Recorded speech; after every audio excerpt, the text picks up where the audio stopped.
бәріңе сәлем, сіздер мен Арука, достар. Менің жаңа видеома қош келдіңіздер. Достар, ойлаңыздаршы, бүгінгі бөлімде біз дейтін байы жігіттің үйіне барып, аспазшы қызметін атқаратын боламыз. Қандай қызық болды деп ойлайсыздар? Давайте, достар, оны білгіңіз келсе, давайте астта тұрған подписаться кнопкасын басайықшы. Давайте, достар, үшкедей санаймын. Тез-тез келіп берейік. Сол кезде видеоны көп шығара беретін боламын. 10 мың подписчикке басқалып біздің достар сыныпта тіркеліп үлгерейік.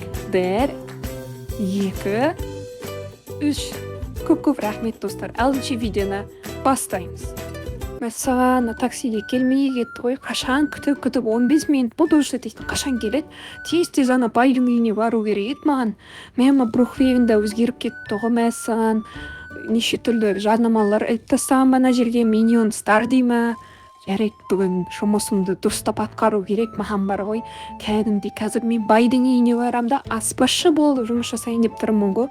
Мәссаған, тамағым ұнамай қалса не болады? Так, бірақ нормально болатын шығар, иә. Жарайды, таксиге келмей кетті дейсіз, бара қоятын үйіне. Күтейік енді. Мәссаған, мынау байдың үйі ма? Мә бір сөйбен анандай үй салып тастаған ғой мыналар дейтін. Жан жағасында ешқандай үй жоқ қой. Мәссаған, напақ не машиналарын қарасаңыздаршы. Вау, так. Ана үйде прилично жүру керек болып тұрға. Кәдімгідей ше бірінші рет жасаған адам ұқсамайшы. Так. Өмірімде бірінші рет жасап тұрмын, бірақ бар ол аспазшы болам деп ойламаппын. Алдыңғы жолы үй тазалаушы болып, білмей сондай болып кіріп кетіп едім. Осы жолы енді повар болып тұрмын ғой. Тамақ жасап берейін деген сияқты. Қандай бай болып жатыр екен осы жол бар ғой. Алдыңғы байлар, білмеймін, үлкен көкелер. Осы тұрғанда білмеймін. Так, саламатсыз ба, кім бар? Есік ашып кіре беруге бола ма екен? Так, ой, адам отыр ғой. Сәлем, қалайсыз? Мен осы үйге аспазшы болып кіріп едім. Сіз ғой, ә? Мені шақыртқан. Естіп отырмын, анау мен өзі. Алло, кім бар? Шош жібердің ғой, кімсің сені? Мен Арука болады есімім, мен сіздер аспазшы керек дегеннен кейін осы жұмысқа келіп едім сізге. Ойбай, есікті тоқылдатып кірмейсің ба? Шошып кеттім ғой, жүрегім ай. Тоқылдатып жатырмын. Даусымды шығарып саламатсыз ба дедім, естімей жатырсыз. Так, танысай кетейін, мен осы аспазшы болатын едім. Осы мынау кухняда мен сізге тамағын жасап берер, сізге ме или кімге еді өзі? Сол туралы айтып жіберсеңіз маған. Иә, айта салайын қазір. Так, сен аспазшы болып келдің ғой, мен қарным ашып жатыр, маған қазір уже тамақ керек болып тұр бар ғой. Мен осы үйде бір өзім тұрамын, мен тамақ жасай алмаймын, короче бар ғой, менде тек ақша бар болды, басқа ештеңе жоқ ше, сол үшін маған осы тұрғанда тамақ керек, тамақ жасап бересің сен маған, иә? Иә. Болды, жасап беремін ғой, сол үшін келіп тұрған жоқпын, бірақ халайниктеріңізде сіздердің ештеңе жоқ екен, бірақ сонда да былай жасауға болады екен тамақты. Жарайды, жұмысқа қабылдандым ғой, менің айлам айта саласыз, өйтпақшы, мен айлық туралы кезбеп едім бағана телефонмен. Мен айлығым қанша болады?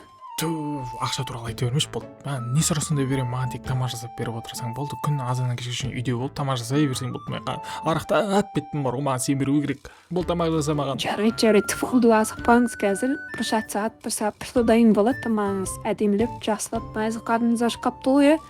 Так, жарайды, енді мен сіздің үйіңізбен танысып шығуым керек қой, енді азаннан кешке шейін бірыңғай сіздің үйіңізде боламын.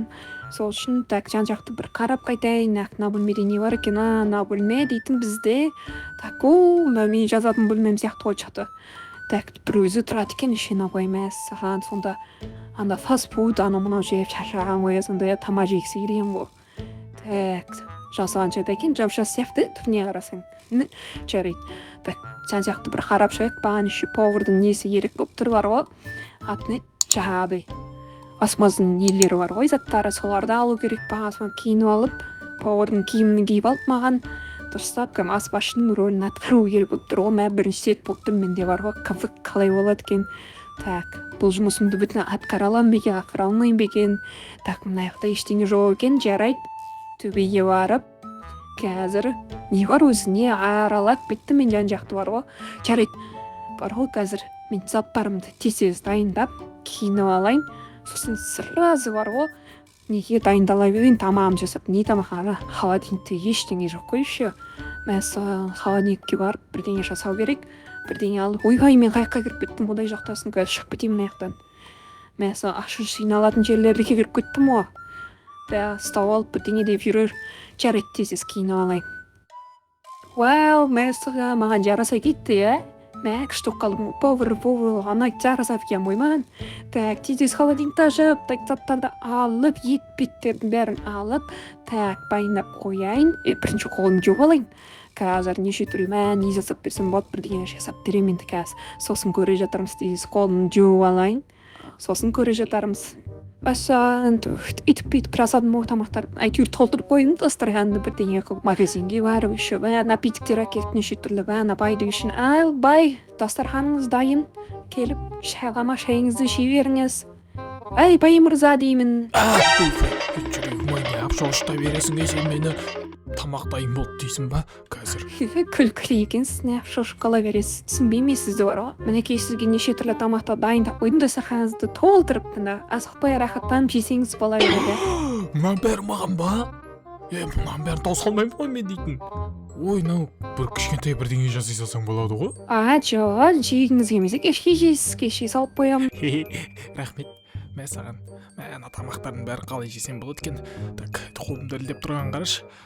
Ас болсын, жеп алыңыз, тойып, тамақ ұмайды деген үміттемін сізге.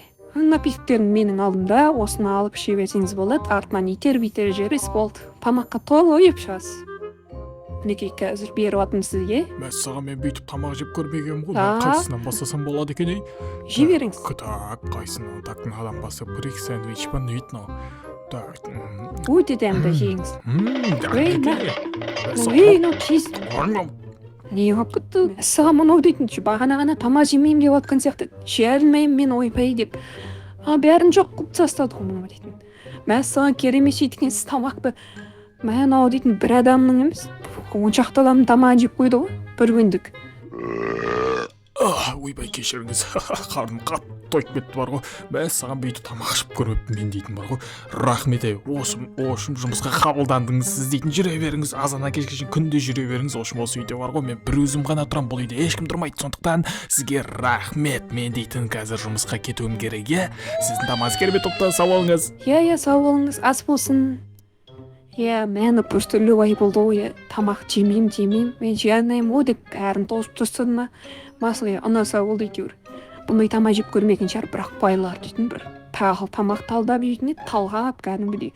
Бірақ жарайды, үйдің бәрі реттеу керек маған. Мына жерді кухняны реттеп, тазалап тастап, ыдыс аяқтардың бәрін жуып, тәкіштік дайындап қояйын, содан бүгінгі күнім әдемі болып аяқталатын болады, Мәссаған, жақсы. Ой, мама!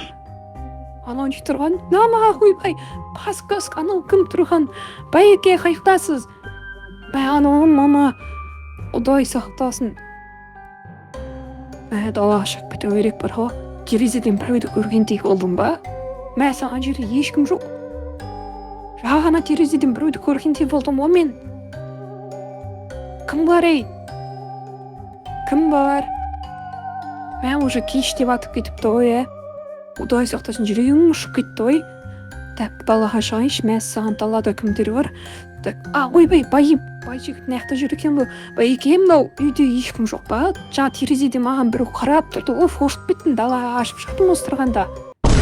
Мен ғой, мен прикол саған болсам қалжың ғой. Сен қатты шоши еткенсің ғой, Жаңа прикол сап терезеден қарап тұрып едім ғой, сен не істеп жатыр екен деп. Фасыбы өйтіп шошпасаңшы мен дейтін, бүгін жұмысқа ең бірінші рет келіп жатырмын. Просто сіз прикол сайсыз. Қатты таныстай емеспіз. Қатты күліп жатсыз ғой. Кешір. Өйтіп енді ешқашан прикол ұстамаңыз маған, Шошып кеттім, Болды, прикол ұстамайын, пока. Қайырдың. Ертең керемет таймақ дайындап қой, сау бол. Жантақ бірдеңе бас жасамай ма? Кетіп қойған емес, тым жақсы әңгімемді айтып жатсам, қызық екен бір. Так, Байеке, сізбен енді мен бір таныса алмадым бүгін бар ғой. Негізі, так, жан жақты мына заттардың бәрін кухняны реттеп қоя береймін. Сіз есеп тұрсыз, түсінбей тұрмын сіздің тұрғаныңыз бар ғой. Так, жарайды. Мен сізге бір қызық ретінде айтайыншы, немен айналысасыз, неге үшін бір өзіңіз тұрасыз дегенде ғой. Бұл үйде. Жақынырақ танысайық дейсің ба? Оған қарсы емеспіз ғой. Мен негізі кішігірім ютубермін, блогермін деп те айтсам болады. Негізі өзім компьютерім бар жоғарыда. Сол компьютермен ақша табамын, короче. Вау, керемет қой. Компьютермен жұмыс істейсіз ба? бәсе. Иә, сол кішігірім ғой негізі. Просто тамақ жасау анау мынауға біз еріншек адамдармыз негізі сол компьютерде отыратындар білесіңдер ғой. Бірыңғай игроман ойын ойнап отыра береді сондай бір бәлелер. Жарайды енді оны кейінірек айта беремін мен дейтін бар ғой. Ұйқым келді. Короче, жаңа жинап светтердің бәрін сөндіріп жатасың ғой, кетті мен. Қолың деп көрмесін Арука, тамағың дәмді, өзің де сұлу екенсің. Давай. Жарайды. Сау болыңыз. Бір қызық адам болып ой, сіздерге де бір түрем ба? Пікірге жаза кетіңіздер достар.